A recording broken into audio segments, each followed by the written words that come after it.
Talizaba, my name is Alma, a reporter of Development Media Group. Since Arakan Army took control the entire Rakhine-Bangladesh border, Muslim and group are attempting to challenge the Arakan Army, and there is evidence that they are recruiting young men in a refugee camp in Bangladesh. However, many Muslim refugees in Bangladesh continue to hope for return their home in Rakhine, but Muslim armed groups are making delay for repatriation process.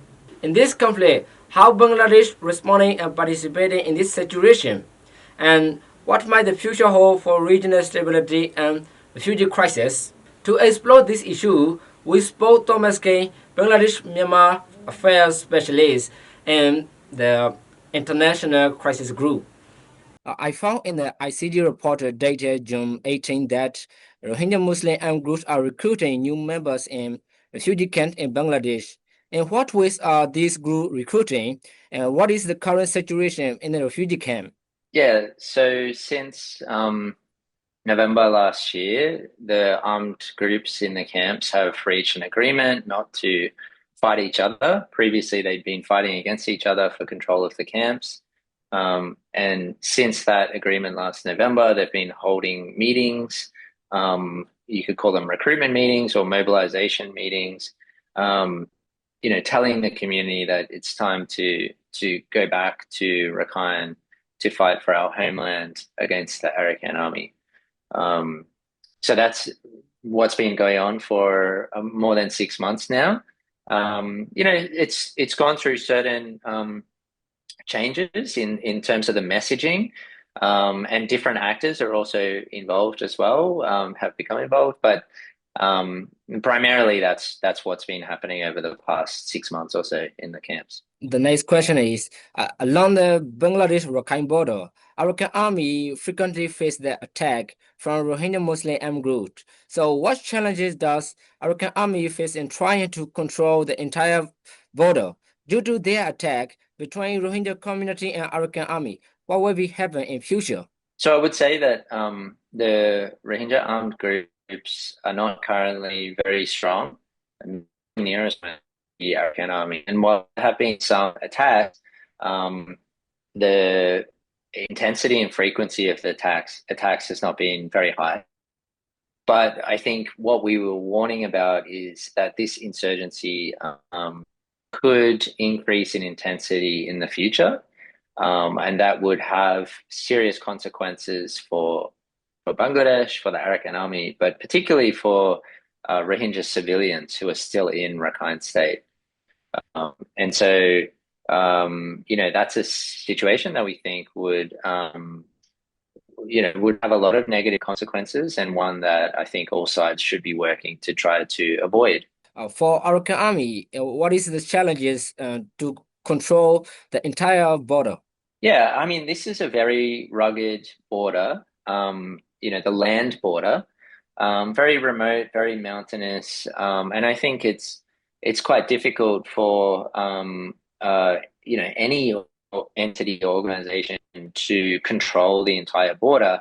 The Arakan Army would know this well because they were operating in the border area 10 years ago, and the Myanmar military could not force them out or eradicate them.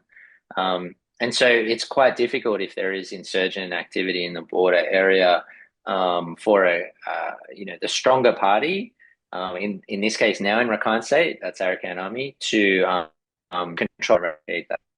Balancing the need to respond to Rohingya armed groups and their activities with ensuring that there are not abuses against civilians or that civilians are not being mistreated.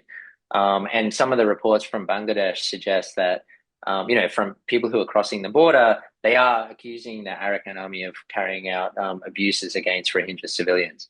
So I think that's it's a major challenge for the Arakan Army, and one that they need to be very careful about, because if they are carrying out these abuses against Rohingya civilians who then cross into Bangladesh, that creates a negative impression of the Arakan Army among the Rohingya refugees in Bangladesh, but also among, within Bangladesh, like the government, security agencies, and so on. that will make it very difficult to have a positive relationship. How might the hope of Rohingya refugee to return home be affected by the recruitment of soldiers in the camps, in the refugee camps? Well, there are mixed views on this because for maybe a minority of the refugees, I would say, they might think that joining an armed group is the way back to Rakhine State to get their liberated area and to return. But I think for the majority of the refugees in Bangladesh, they don't think that these Rohingya armed groups will be successful, and they also don't trust them, don't like them. They've been carrying out abuses themselves against people in the camps. And so I think the support for the Rohingya armed groups in the camps is still relatively low. But the more that they are active in the camps and in the border area, I think it makes repatriation through a peaceful process much more difficult because they're undermining, they're creating negative perceptions in the community about the Arakan Army. Now Arakan Army is in control of Northern Rakhine. So for repatriation to happen, there has to be trust between the refugees and the Arakan Army. And that's going to be very difficult while the Rohingya armed groups are active. And certainly if they increase their attacks in Northern Rakhine State, I think it's going to make repatriation very difficult. ICG report that Bangladesh security agencies support the recruitment effort of Rohingya armed group. So how and why are these agencies supporting them? So I think the wording in the report was a bit more nuanced than that. Certainly, the Arakan Army's perception is that security agencies are supporting the armed groups. But I think what I would say is that at least within the camps, the security agencies are not stopping the armed groups from recruiting. And I think, as we said, that's something that Bangladesh needs to address in order to improve relations with the Arakan Army and to have some chance for peaceful repatriation to happen in the future. Whether the security agencies are actually supporting the Rohingya armed groups is more difficult to say. But certainly, the Rohingya armed groups are able to operate within the camps, and that's something that I think needs to be addressed. According to ICG analysis, how many troops had the Rohingya armed groups recruited so far? And are they strong enough to launch attack against the Arakan Army? So there are varying estimates of how many people have been recruited. But I think we need to also distinguish between people who have said that they are willing to join the armed groups and willing to fight, and those who have actually been trained. And the number that have gone through any kind of formal training seems to be very small. And for now, the armed groups are not particularly strong, and certainly no match for the Arakan Army, which has defeated the Myanmar military in much of Rakhine State. So the Rohingya armed groups are not strong yet, and that's what we emphasize in our report. It's more about the trajectory, the direction that things are going in. And I think one thing that's particularly concerning, I think, is that more and more refugees, even though they don't like the Rohingya armed groups, are starting to think that they need another way to return to Rakhine, and that armed struggle might be the way to do that. As I said, they don't like these groups, so they're not joining them necessarily. But I think the idea that armed struggle could be the solution is starting to become more popular in the camps because, they've been there for 8 years. They have seen, no progress towards repatriation. Their lives are getting more and more difficult. And at the same time, there was a conflict last year between Rohingya armed groups and the Arakan Army that has really inflamed some anti-Arakan Army sentiment in the camps. And so these factors, combined with the cuts to international aid, are creating more support for armed struggle as a solution. I think, Rohingya are also looking at the rest of Myanmar, where almost every ethnic minority has their own armed group to represent them and to fight for them and their rights. And so, when they look around the country, some people are thinking, well, we also need that. That's the only, the only solution for us. Um, but I think, what I would say to that is, yes, a lot of ethnic minorities do have their armed group, but they're predominantly fighting against the Myanmar military. And the Rohingya armed groups are fighting against the Arakan Army rather than the Myanmar military. So they won't get any support from other PDFs or EAOs, ethnic armed groups in Myanmar, if they're fighting against the Arakan Army. We've heard that Dick Mohammed is leading the Rohingya M group. Why why have these groups united under his leadership? What is his political ambition? I think the picture is a little more complicated than that. I mean, for example, ARSA is not carrying out recruitment activities in the camps together with Dil Mohammed or together with other armed groups. It's doing its own thing, its own process, particularly since the ARSA chief was arrested. Um, and also, I'm not sure that it's as clear cut as Dil Mohammed being in charge of the armed groups. I mean, he's positioning himself as a civil society leader in the camps through his organization, RCPR, and trying to turn himself into a powerful figure in the camps. Mm. Um, Certainly, some of the meetings that his organization has held do seem like recruitment meetings or mobilization meetings. So there does seem to be crossover between the two. But it's structurally, I'm not sure I would say that Dil Mohammed is in control of the armed groups. Let's say about trade. Trade with Sure. Bangladesh is now important for Rakhine State. What is Bangladesh's current policy on trade with Rakhine? Given that the Arakan Army is acting as the de facto government, is this a reason for the substitution of legal trade? What are your thoughts? So there's a level of informal trade that's taking place, but it is highly dependent on the authorities in Bangladesh. Um, in earlier this year, we've seen quite a bit of trade through Kaninchang economic zone north of or near Mangdor. But at times that has been shut down by Bangladesh, closing the Teknaf port. And so it seems that the authorities in Bangladesh are opening and closing the trade.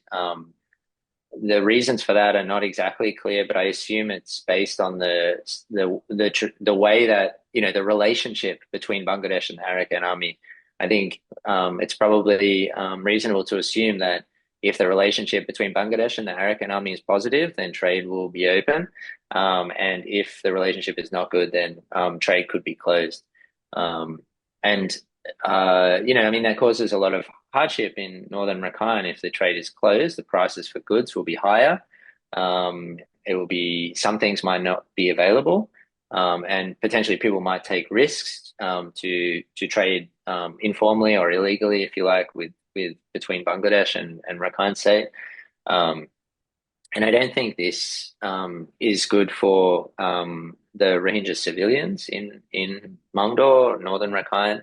It's also obviously not good for the Arakan Army and for other civilians, Rakhine and other minorities who are there. And so I would, our advice to Bangladesh is that it's in your interest to allow trade into Mangdor, Butidal, these areas to support, stabilization and to bring down commodity prices to make life easier for civilians there, and that will, result in fewer people crossing the border into Bangladesh, and so that I think would be probably a better approach from Bangladesh. Another question is, the relationship with Arakan armies, is it depends on Bangladesh government or Bangladesh military? What do you think? So there are several tracks of engagement between Bangladesh and the Arakan Army and Arakan Army's political wing, ULA. One of these tracks is through the security agencies. One of these tracks is through Dr. Khalilur Rahman, who's the High Representative. And I think what we can say is that, there was some positive signs earlier this year that Bangladesh wanted to engage with the Arakan Army, but then since then, I think the relationship has become more difficult for a variety of reasons, and that renewed effort, needs to be, both sides need to make a renewed effort to try and get the relationship back on track, to overcome some of the obstacles, and put aside some of the mistrust that has developed. I think that would be in the interests of both Bangladesh and the Arakan Army. Bangladesh will hold elections, so after the election, can we expect any policy change regarding the Arakan Army? What change might occur regarding Rohingya refugee and the movement of Rohingya group? It's a good question. How the election might affect, Bangladesh policy towards Rakhine and the Arakan Army, and also the relationship. Um, I would say that it's an opportunity potentially for a bit of a reset, to try and get things, back on track. Um, at the moment, we obviously don't know who's going to win the election. We don't exactly know when the election's going to be held. But the Bangladesh Nationalist Party is considered the front runner, the party that's most likely to win the election at this stage. And it seems like the election is probably going to be held early next year, possibly in February. So that's kind of frame we're looking at, and also, the kind of party that's expected to form the next government. Um, I think it's a really important time for the Bangladesh Nationalist Party to begin, formulating or reformulating their policies on the Rohingya response, and also, towards the Arakan Army and Rakhine State, because this is one of the top foreign policy issues and also an important domestic political issue in Bangladesh. And so they need to be ready to take on this issue if they are elected, and have a strategy for how to approach it. And certainly, the policies or the approach towards Rohingya armed groups is one of the key questions, the key issues they'll have to make a decision on. Our ICG, our recommendation is to try to limit the influence of Rohingya armed groups, because at this stage, they're an impediment to better relations with the Arakan Army.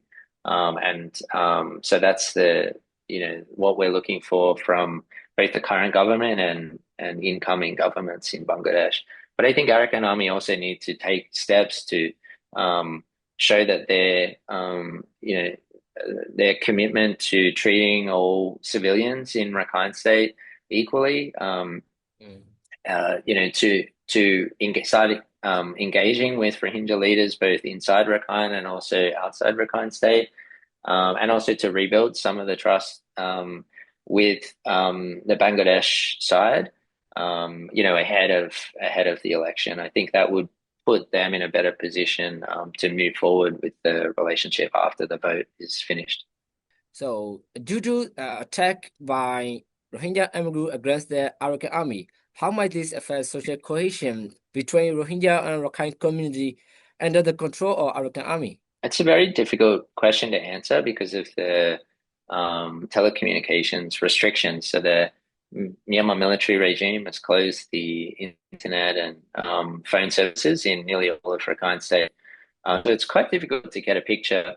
But certainly, I think what we can say is that the relationship is between Rohingya civilians and the Arakan Army, LA, and probably by extension the Rakhine civilians as well, is better in areas where Rohingya armed groups are not active. When you take the armed conflict out, then it's much easier for the communities to coexist, and for the Arakan Army as a ULA as a governing authority is less focused on the security situation.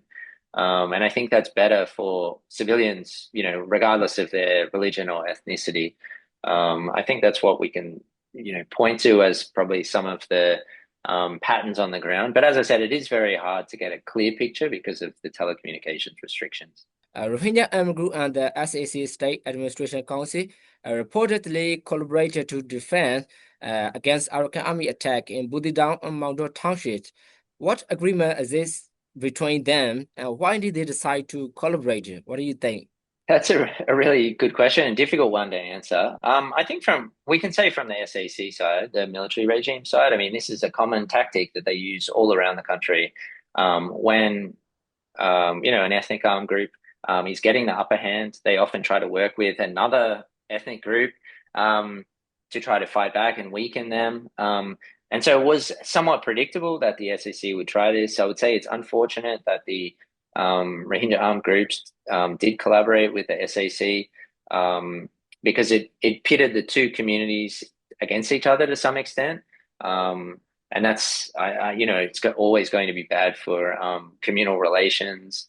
So it is unfortunate that happened, but the contours of the agreement, the details of the agreement are harder to know. And the reasons why the armed groups might have done that, I mean, I would say for ASA, they have been, I mentioned earlier, the kind of turf war infighting in the refugee camps in Bangladesh had been going on for several years. So ASA had gradually been losing influence within the camps to RSO.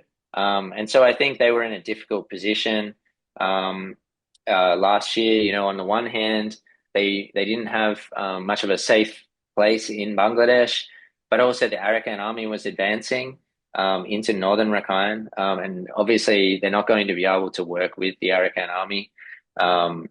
That's very unlikely. So I think probably for those reasons, they decided to collaborate with the Myanmar military. For RSO, the appeal of working with the Myanmar military is harder to ascertain.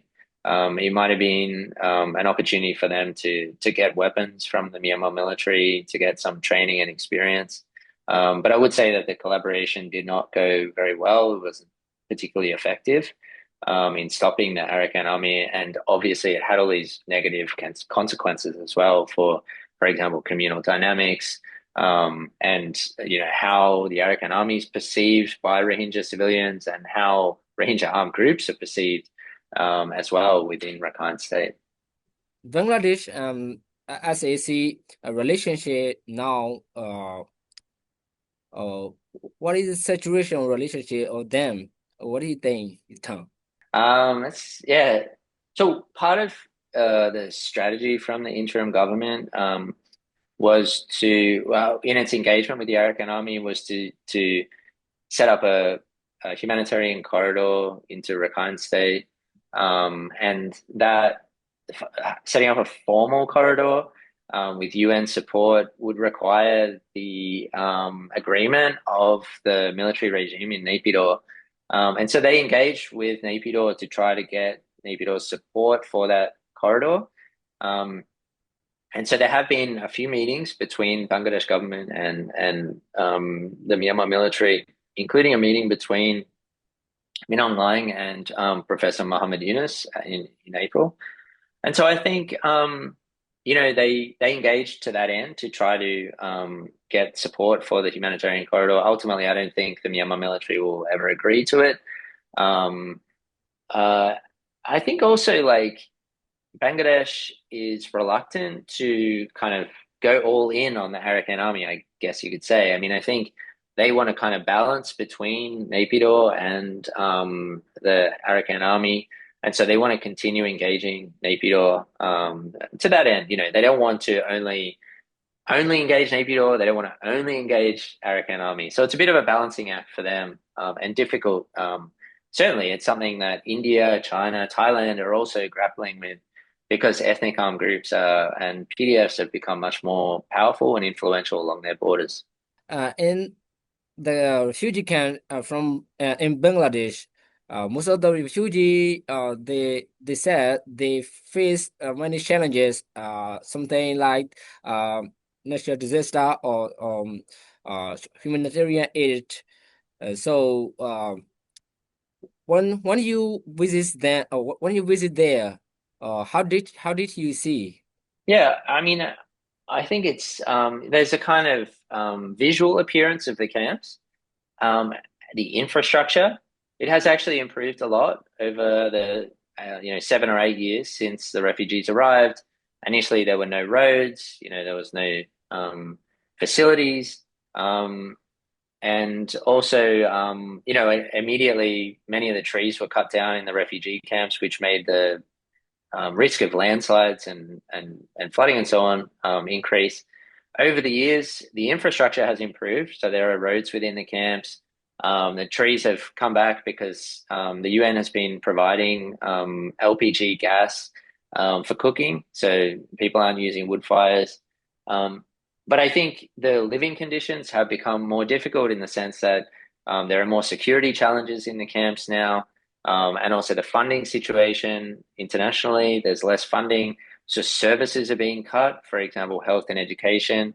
Um, Over in recent years, the food support was also cut because of a lack of funding. And at the moment, they're still receiving $12 per person per month. But from September or October, unless new funding is secured, it's going to be hard for the UN to continue providing that. So I suppose it's a difficult question to answer. The camp environment has improved a lot over the years, but I think the living conditions and the hardship in some ways has increased. And also, just that I think for many refugees, they don't see much hope for the future now. And the longer it goes on, the more they're thinking, will we be able to go back to Rakhine? How can we go back? There are very limited opportunities for resettlement in other countries. It's practically impossible. And that's why we see more and more refugees paying, people smugglers to take them to third countries like Malaysia and Indonesia and Thailand, because they're desperate and they don't see any other option.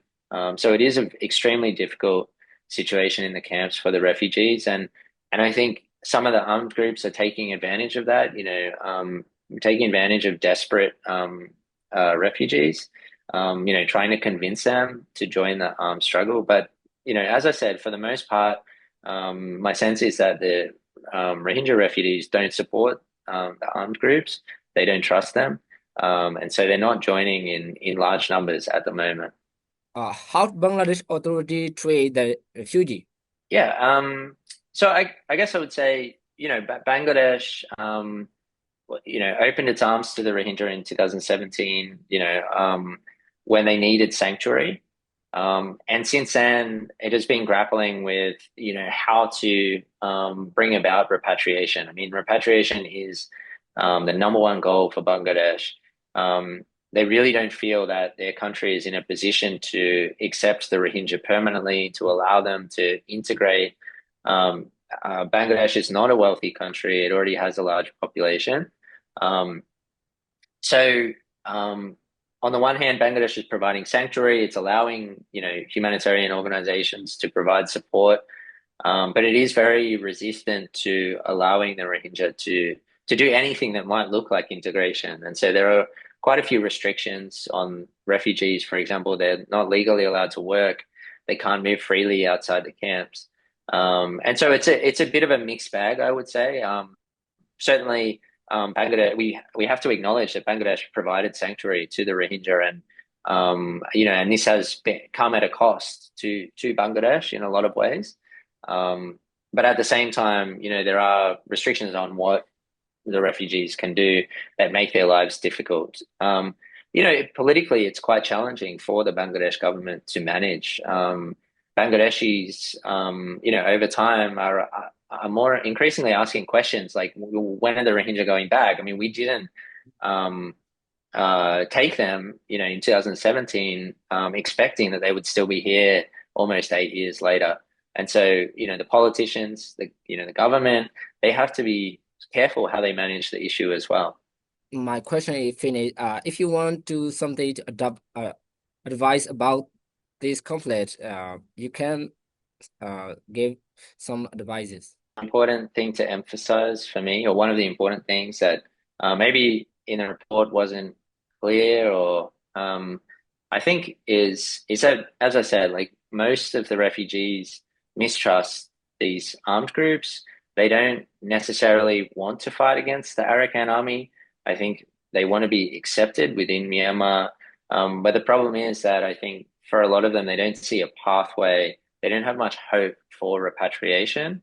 And so there's a risk that unless that we find ways to create hope in the community and start making progress, that these other options like armed groups or armed struggle could become more popular. So I think it's incumbent on everyone, including in Bangladesh, international community, but also Arakan Army, to try to find ways to give the refugees hope and optimism for the future. And certainly, the Arakan Army starting to have more of a dialogue with the Rohingya community would be a positive step. Thank you for accepting our interview again, Tom. It's very nice to meet you.